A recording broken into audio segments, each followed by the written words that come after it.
आज की हमारी ये स्टोरी एक आर्यन नाम के लड़के के ऊपर है, जिसके पिता बचपन में ही किसी एक्सीडेंट के कारण मारे गए थे। इसके फैमिली में इसकी माँ और इसकी एक छोटी बहन अनुष्का थी। इसकी माँ घर घर काम करके अपने बच्चों का पेट चलाने का काम किया करती थी। आर्यन और अनुष्का के एज में लगभग 7 से 8 सालों का गैप था। अब आर्यन का जब ग्रेजुएशन फाइनल हो जाता है तो वो सोचता है कि अब मुझे कुछ करनी चाहिए, अब मुझे जॉब की तलाश करनी चाहिए और वो जॉब की तलाश करना शुरू भी कर देता है। तभी आर्यन का कोई फ्रेंड नेटवर्क मार्केटिंग का प्लान बताने आता है। तो आर्यन को प्लान बहुत अच्छा लगता है और वो उसके साथ जुड़ना चाहता है, लेकिन उसकी ज्वाइनिंग अमाउंट 10,000 रुपया थी। अब आर्यन के दिमाग में बहुत सारी बातें आने लगती है कि मैं माँ से पैसे कैसे मांगू, शायद इतना पैसा हो भी नहीं उनके पास। कि तभी आर्यन को सौभाग्यवश कॉल सेंटर से जॉब के इंटरव्यू के लिए कॉल आ जाता है और इंटरव्यू देने के लिए उसका सिलेक्शन पक्का हो जाता है। अब वो नेटवर्क मार्केटिंग वाले अपने फ्रेंड से कहता है कि भाई मैं इस बिजनेस को अपने पैसे से अगले मंथ स्टार्ट करूंगा। अब आर्यन इधर डेली अपने कामों में लीन हो जाता है, यानी अपने काम करते रहता है और मानो वो एक एक दिन उंगलियों पर गिन रहा होता है कि कैसे बीते ये 30 दिन कि मैं सैलरी लेकर उस बिजनेस को ज्वाइन करूं जिसमें महीने की लाखों रुपया कमाने की संभावना है। लेकिन इसमें भी दोस्तों एक समस्या थी कि आर्यन की महीने की जो सैलरी थी ना, वो सिर्फ 7,000 रुपया ही थी। खैर ये तो बात की बात है। आर्यन को कॉल सेंटर में काम करते हुए कुछ दिन बीतते हैं तो उसकी दोस्ती एक स्नेहा नाम के लड़की से हो जाती है। और फिर दोस्तों आर्यन और स्नेहा की दोस्ती वाली बातें वहाँ के टीम लीडर अविनाश को पता चलती है। हालांकि स्नेहा एक बहुत ही सुंदर लड़की के साथ साथ एक माइंड ब्लोइंग गर्ल भी थी, जिसे देख अविनाश के मन में बहुत कुछ चल रहा था और अविनाश नहीं चाहता था कि स्नेहा किसी के करीब जाए। अब अविनाश इन दोनों को अलग करने के रास्ते ढूंढना शुरू कर देता है। देखो भाई स्टोरी को अच्छे से समझना, क्योंकि ये स्टोरी बहुत ही ज्यादा इमोशनल से भरी है। लेकिन दोस्तों अब आगे क्या होता है कि यहाँ पर आर्यन और स्नेहा दोनों साथ साथ काम करते हैं, जिसकी वजह से दोनों के बीच बहुत ही कम समय में एक बहुत ही अच्छी बॉन्डिंग के साथ साथ दोनों के बीच बिलीफ सिस्टम भी बहुत ज्यादा बढ़ जाता है और आर्यन स्नेहा को उस बिजनेस के बारे में बताता है। अब स्नेहा बोलती है कि ठीक है, तुम ज्यादा टेंशन मत लो, उस बिजनेस को स्टार्ट करने में मैं तुम्हारी हेल्प करूंगी। और दोस्तों अब जैसे ही महीने बीतते हैं तो आर्यन को सैलरी मिलती है तो स्नेहा एक लिफाफे बॉक्स लेकर आर्यन के पास आती है और जब आर्यन इसे खोलता है तो उसमें 5,000 रुपये होते हैं। अब आर्यन के पास टोटल 12,000 रुपये हो चुके थे और वो फाइनली अब आर्यन जो होता है वो नेटवर्क मार्केटिंग का बिजनेस 10,000 रुपये देकर ज्वाइन कर लेता है और अपने अपलाइन से बोलता है कि सर जैसे भी हो मुझे अगले 6 से 7 महीने के अंदर यहाँ से 4 से 5 लाख रुपए कमाने हैं, बोलिए किस तरह से काम किया जाए।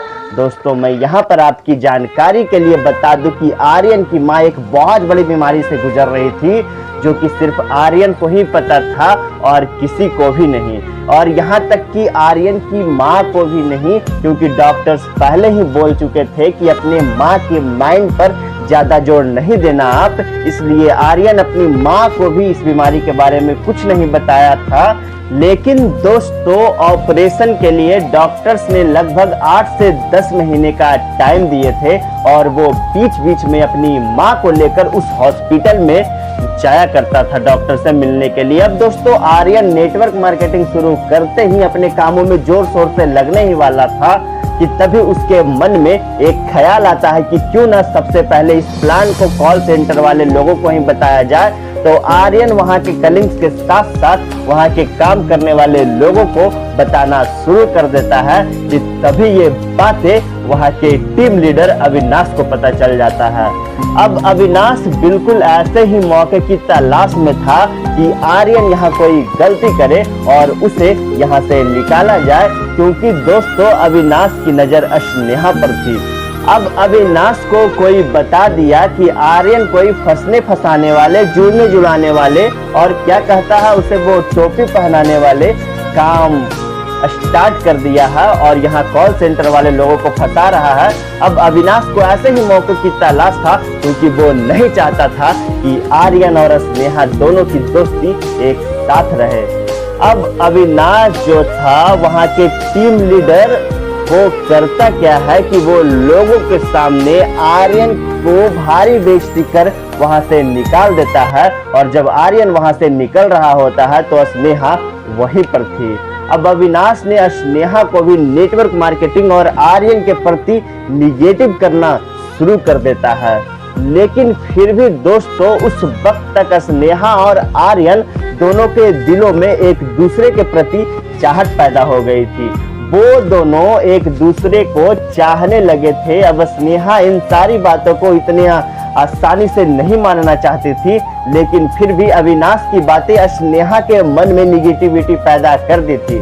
अब इधर आर्यन ने स्नेहा को कॉल करके बुलाया और बोला कि तुम एक बार आकर समझ लो मैं आखिर काम क्या कर रहा हूँ। लेकिन इस वक्त तक दोस्तों स्नेहा के मन में बहुत ही ज्यादा निगेटिविटी आ चुकी थी। अब जब दोनों मिले तो दोनों के बीच बहुत सारी बातें हुई, लेकिन लास्ट में स्नेहा ने आर्यन को सिर्फ 2 चॉइसेस दिए। पहला ये कि या तो तुम नेटवर्क मार्केटिंग कर लो और दूसरा कि या तो तुम मेरी दोस्ती रख लो। आर्यन स्नेहा को खोना नहीं चाहता था दोस्तों, क्योंकि स्नेहा से आर्यन को बहुत ही ज्यादा लगाव हो गया था और साथ में वो इसे हेल्प भी की थी। अब दोनों ये ऑप्शन सुनते ही आर्यन के आंखों में मानो आंसू भर आते हैं और वो स्नेहा को बिना कुछ बोले वहां से चला जाता है। अब स्नेहा को ये लगता है कि आर्यन की जिंदगी में मेरी कोई वैल्यू नहीं है और फिर आर्यन जाने के बाद वापस भी नहीं आता है और वो अपने कर्मों में पूरी तरह से लीन हो जाता है। अब 5 से 6 महीने फाइनली गुजर जाते हैं और आर्यन उस मुकाम पर पहुंच जाता है जहां से उसे लाखों रुपया महीने में आना शुरू हो जाता है। दोस्तों आप देख रहे हैं MLM फ्यूचर और कहानी में ट्विस्ट अभी बाकी है मेरे दोस्त, इसलिए आप हमारे साथ बने रहें। अब आर्यन जो होता है वो अपनी माँ को सबसे पहले ऑपरेशन करवाता है, क्योंकि दोस्तों इसकी माँ जो थी वो पहले से ही एक बहुत बड़ी बीमारी से ग्रसित थी। ऑपरेशन के बाद अब इसकी माँ खतरे से बाहर थी, लेकिन फिर भी आर्यन अपनी माँ को महीने में 2 से 3 बार हॉस्पिटल में लेकर जाया करता था, क्योंकि डॉक्टरों को ऐसा कहना था कि कुछ महीने और लगेंगे उन्हें अच्छे से ठीक होने में। अब देखते ही देखते दोस्तों लगभग 12 से 13 महीने गुजर गए और उसी वक्त पूरी की पूरी दुनिया में लॉकडाउन हो गया। अब इस लॉकडाउन में बहुत सारे बिजनेसेस ठप हो गए, बहुत सारी कंपनियां बंद हो गई और साथ में वो कॉल सेंटर भी बंद हो गई जिसमें कभी आर्यन, स्नेहा और अविनाश काम किया करते थे। अविनाश पिछले बीते 1 सालों में स्नेहा के काफी क्लोज आ चुका था और स्नेहा से वो लगभग 1 लाख रुपया ले चुका था। दोस्तों इसी बीच स्नेहा की माँ की भी तबीयत खराब हो जाती है और स्नेहा अपनी माँ को हॉस्पिटल में इलाज करवा रही थी। स्नेहा के पास जितने भी पैसे थे ना वो लग चुका था और उसकी माँ अगले दिन डिस्चार्ज होने वाली थी। तभी स्नेहा जो होती है वो अविनाश को कॉल कर ये सारी बातें बता रही होती है कि मेरी माँ की तबीयत बहुत ही ज्यादा खराब थी, लेकिन अब वो लगभग ठीक हो चुकी है और कल मेरी माँ का डिस्चार्ज का टाइम है और कल शायद लाखों रुपया डिस्चार्ज के टाइम पर लग सकते हैं, तो प्लीज आप कम से कम मेरे पैसे लौटा दे ताकि मैं अपनी माँ को अच्छे तरीके से डिस्चार्ज करवा पाऊँ। अब अविनाश ने भी स्नेहा को बोल दिया कि ठीक है तुम टेंशन मत लो, मैं कल तक तुम्हारे पैसे लौटा दूंगा। अब दोस्तों सौभाग्य कहिए या जो भी कहिए कि जिस दिन स्नेहा की माँ का डिस्चार्ज होने वाला था उसी दिन उसी हॉस्पिटल में आर्यन अपनी माँ का रिपोर्ट लाने जा रहा था, जो कि उसकी माँ का आखिरी रिपोर्ट थी। अब आर्यन जैसे ही हॉस्पिटल पहुंचकर अंदर जा रहा होता है कि उसे एक रोते हुए किसी लड़की की आवाज सुनाई देती है कि अविनाश प्लीज मेरे पैसे दे दो, मेरी माँ का डिस्चार्ज का दिन है आज। और ये सारी बातें आर्यन एक साइड में बैठकर सुन रहा था। और ये लड़की दोस्तों कोई और नहीं थी, ये लड़की स्नेहा थी।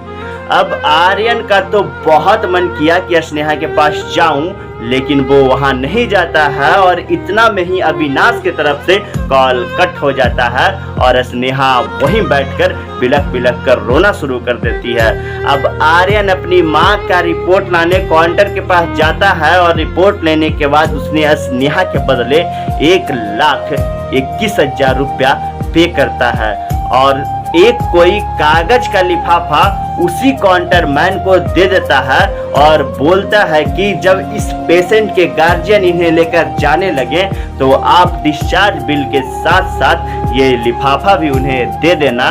और इतना बोलते ही वो वहां से चला जाता है। अब आर्यन के जाने के कुछ देर बाद ही लोगों ने स्नेहा को बुलाया और कहा कि अब आप अपनी माँ को लेकर जा सकते हैं। स्नेहा ये बातें सुनते ही रियली वो बहुत ही ज्यादा शॉक्ड हो गई कि वो पैसा तो मैंने पेड भी नहीं की। तो वहाँ के लोगों ने बोला कि पैसा किसी ने पे कर दिया है। स्नेहा को कुछ समझ में नहीं आ रहा था तो उसने लोगों से पूछा भी कि किसने पे किया ये पैसा। तो लोगों ने बोला कि वो नाम तो नहीं बताया लेकिन एक लिफाफा दे गया है। और फाइनली हॉस्पिटल के लोगों ने स्नेहा के डिस्चार्ज बिल के साथ वो लिफाफा भी दे देते हैं और स्नेहा को वहां से जाने को बोलते हैं। अब स्नेहा अंदर से बहुत ही ज्यादा खुश तो थी लेकिन बहुत ही ज्यादा शॉक्ड भी थी।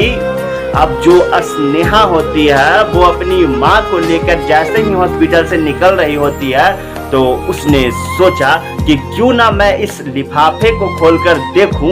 तो जब वो उस लिफाफे को खोलकर देखती है ना तो उसमें कुछ रुपए थे। अब वो जब उस रुपए को गिनती है ना तो टोटल 5,000 होता है।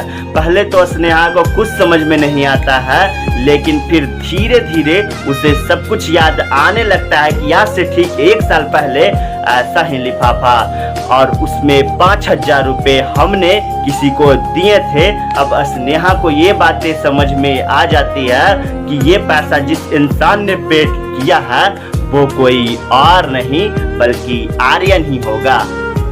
तो दोस्तों आज की हमारी ये स्टोरी बस इतना ही।